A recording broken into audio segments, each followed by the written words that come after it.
دودھ جلیبی پر بھی ایک چٹکلا اکثر سناتا رہتا ہوں نا، دودھ جلیبی والے مجنو الگ ہوتے ہیں اور خون دینے والے مجنو الگ ہوتے ہیں. آج کل الٹا حساب چل رہا ہے. اللہ کے نبی کی محبت میں کھایا جا رہا ہے، کھایا جا رہا ہے، کھایا جا رہا ہے. ہمارے حضرت ایک واقعہ سناتے تھے، بہت دفعہ سنایا ہے، نئے لوگ بھی آتے ہیں کہ ایک لیلا مجنو کے قصے تو مشہور ہیں نا. مجنو جو تھا، لیلا اس کو ملاقات کا ٹائم نہیں دیتی تھی، وہ بیچارہ اسی غم میں گھلا جا رہا تھا. تو اس کا ناجائز فائدہ ایک 2 نمبر مجنو نے اٹھایا. ایک 2 نمبر مجنو تھا، وہ لیلا کے گھر کے باہر جا کے چادر بچھا کے بیٹھ جاتا. لیلا کے خادم سے کہتا کہ لیلا کو بتاؤ تمہارا دیوانہ آیا ہے. اب پہلے زمانے میں یہ آزادیاں نہیں تھی کہ لیلا اپنے مجنو سے جب چاہے جہاں چاہ کے ڈیٹنگ پوائنٹ بنا لے. کوئی رکاوٹیں تھیں، ابا کی، بھائی کی، یہ ساری رکاوٹیں. تو لیلا کہتی چلو میں ملاقات تو کر نہیں سکتی تو کچھ گفٹ ہی بھجوا دوں. تو دودھ جلیبیاں بھجوا دیتی تھی وہ. یہ مجنو صاحب طبیعت سے یہ 2 نمبر مجنو تھا، یہ پھوڑ پھاڑ کے واپس آ جاتا اور مستنڈا ہوتا جا رہا تھا نا.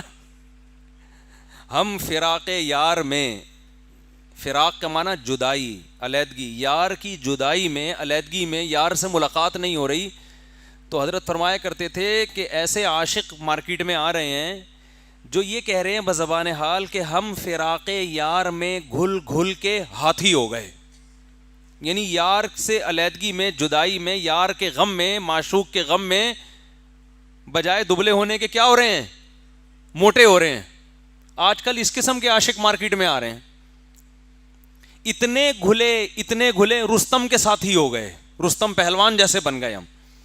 تو آپ نبی کے عاشقوں کو بھی دیکھ لو، اللہ کے عاشقوں کو بھی دیکھ لو، بزرگوں کے عاشقوں کو بھی دیکھ لو، بجائے غم میں پتلے ہونے کے پھیلتے جا رہے ہیں. اور کھانے سے، ایک تو قدرتی طور پر لوگوں کا جسم بھاری ہوتا ہے، وہ تو اللہ کی طرف سے. صحابہ میں بھی بعض بہت بھاری جسم کے تھے، بعض دبلے، محدثین میں بھی، یہ تو قدرت کی طرف سے ہے. لیکن ایک موٹاپا وہ ہے جو پھوڑنے پھاڑنے کی وجہ سے ہو رہا ہو. ایک پھوڑنا وہ ہے جو دنیا کے لیے ہو، اور ایک پھوڑنا وہ ہے جس پہ لیبل اللہ رسول کی محبت کا لگا ہوا ہو. بتاؤ یہ دوسرا پھوڑنا زیادہ خراب ہے کہ نہیں ہے؟ محبوب کی محبت میں کھایا جا رہا ہے. ارے محبت میں تو بھوک لگنا بند ہو جاتی ہے. کہ آج کل مارکیٹ میں جس قسم کے پھر کھانے پینے کے اتنے دھندے. اسلام میں تو کھانے کے 3 موقع ہیں، ایک عید الفطر پہ کھاؤ، ایک عید الاضحیٰ پہ کھاؤ، ایک ولیمے پہ کھاؤ، اور ایک عقیقے پہ کھا لو. چار مواقع ہیں، عقیقے پہ، عید الاضحیٰ پہ، عید الفطر پہ، اور ولیمے پہ. یہ 4 موقع ہیں کھانے کے اسلام میں. اس کے علاوہ بھوکا رہنا سنت ہے، فاقے سنت ہیں، روزے رکھنا سنت ہے. نبی پیر اور جمعرات کا روزہ رکھتے، ایام 20 کا روزہ رکھتے، اور بعض دفعہ حدیث میں آتے ہیں، امی عائشہ فرماتی ہیں بغیر دن کے تعین کے رکھتے چلے جاتے.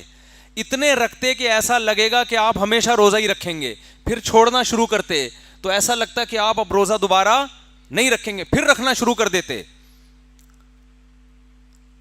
اور جب روزے چھوڑتے بھی تھے تو اتنا کھاتے نہیں تھے جتنا ہم کھاتے ہیں. ناشتے کا اس دور میں تصور نہیں تھا. دوپہر کا کھانا ہوتا تھا 11:30-12 بجے، یہی ناشتہ، یہی کھانا. اس کے بعد قیلولہ کرتے تھے، اس کے بعد مغرب کے بعد رات کا کھانا کھاتے تھے. سمجھتے ہو کہ نہیں سمجھتے؟ یہ 2 ٹائم. اور یہ بھی ہمارے نبی کا معمول نہیں تھا. ہمارے نبی کا معمول 1 ٹائم، ایک وقت فاقہ اور ایک وقت کھانا. اور یہ بھی نہیں پتا ہوتا تھا کس وقت فاقہ ہوگا. گھر میں آتے امی عائشہ سے پوچھتے کچھ کھانے کو ہے. ہم جب آتے ہیں تو ہم یہ نہیں پوچھتے کچھ کھانے کو ہے، ہم کہتے کیا کھانے کو ہے. ہمارے مطلب کی چیزیں تو کھائیں گے، نہیں تو کچھ باہر سے منگوائیں گے. کھانا ضرور ہے، آج اچھا نہیں پکا تو چلو نہیں کھانا، یہ نہیں ہو سکتا. ہمارے مطلب کا نہیں پکا تو اب باہر سے آئے گا. پیزا آرڈر کرو بھائی. کھا بھی کیا رہے ہیں یار؟ برگر، جو چیز جس شکل کی ہوتی ہے نا ماہرین کہتے ہیں کہ قدرت نے نا میسج دیا ہوا ہے. جیسے اخروٹ بادام جیسا ہوتا ہے، دماغ جیسا ہوتا ہے.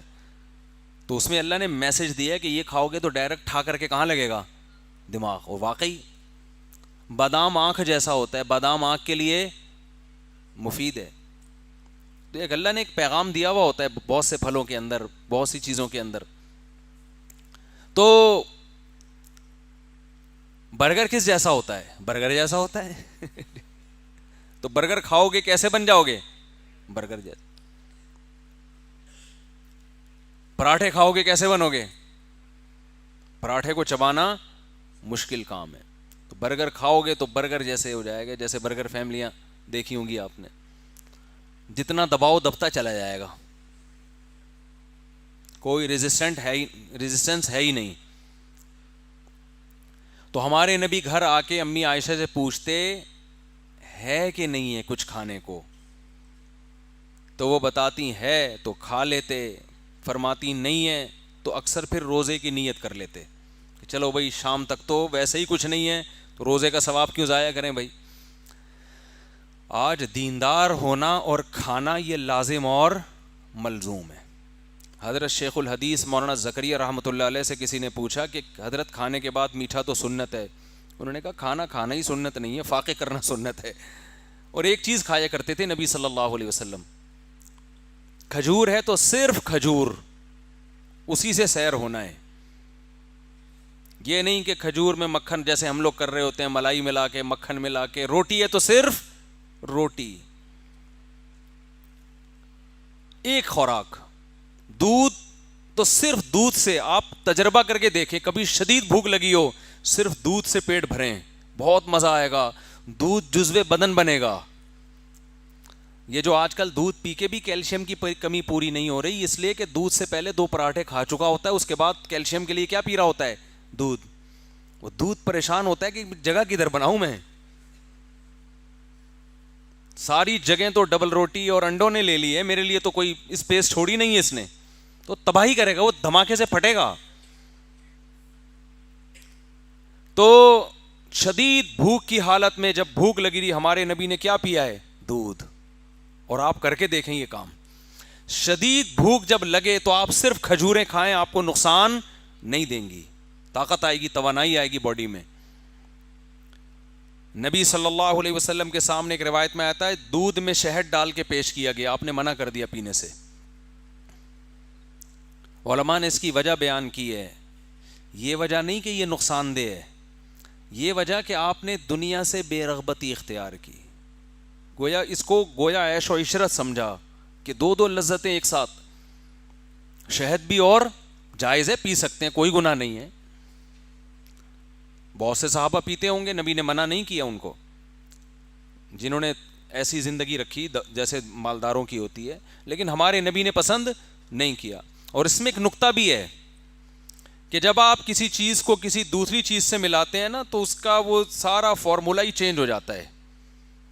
بھائی شہد ویسے ہی کھا لو یار, وہ خود ایک کمبینیشن ہے مختلف چیزوں کا, دودھ خود ایک کمبینیشن ہے, مرکب ہے بہت ساری چیزوں کا. اتنی 20 چیزیں ملا کے ملغوبہ بنا کے کیا کر رہے ہوتے ہیں؟ کھا رہے ہوتے ہیں. لگتا پھر کچھ بھی نہیں ہے باڈی کو. خیر, تو ہم فراق یار میں گھل گھل کے ہاتھی ہو گئے, اتنے گھلے رستم کے ساتھی ہو گئے. تو وہ جو مجنوں تھا وہ کیا کرتا تھا, تو لیلا اصل جو سچی مچی کا مجنوں تھا, جیسے میں سچی مچی میں گیا نا, تو سچی مچی کا جو سچی مچی کا جو مجنوں تھا, وہ سچی مچی سے مجھے یاد آتا ہے. میں نے کہا تھا نا سچی مچی میں جاؤں گا, دیکھ لا نا سچی مچی میں گیا, وہ خواب تو نہیں دیکھا نا آپ لوگوں نے. تو جو سچی مچی کا مجنوں تھا نا, مجنوں, وہ کیا ہوا, وہ بیچارہ کہہ رہا ہے یہ دھدیوں پہ ٹرکھا رہی ہے, ملاقات کا ٹائم نہیں دے رہی, شادی کی ڈیٹ فکس نہیں کر رہی ہے. جھوٹی موٹی کا مجنوں بیٹھ کے آتا اور دودھ جلیبی روزانہ کھا کھا کے مسٹنڈا بنتا چلا گیا. ایک دن لیلا کو خیال آیا کہ روز دودھ جلیبی بھیج رہی ہوں اور کھا کے چلا جاتا ہے. خادم سے کہا چیک کر کے بتاؤ یہ سچی مچی والا ہے یا جھوٹی موٹی کا ہے. اب خادم کو کیا پتا, اس نے سچی مچی کا دیکھا ہی نہیں تھا. اس نے کہا جی مجھے تو نہیں پتا, پہلے کوئی تصویریں بھی نہیں ہوتی تھی, موبائل سے تصویر کھینچ کے لے کر آؤ. تو اس نے کہا چلو میں اس کو آزماتی ہوں, میں کہتی ہوں کہ آج خالی پیالہ لے کے جاؤ اور اس سے کہنا آج لیلا نے تم سے تمہارا خون مانگا ہے, تھوڑا کاٹ کے نا ذرا پیالے میں خون بھر کے دے دو, اسی سے پتہ چل جائے گا سچی مچی کا ہے یا.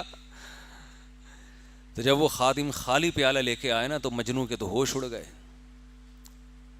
کیا ہو گیا بھائی یہ جلیبی کہاں ہے اس میں.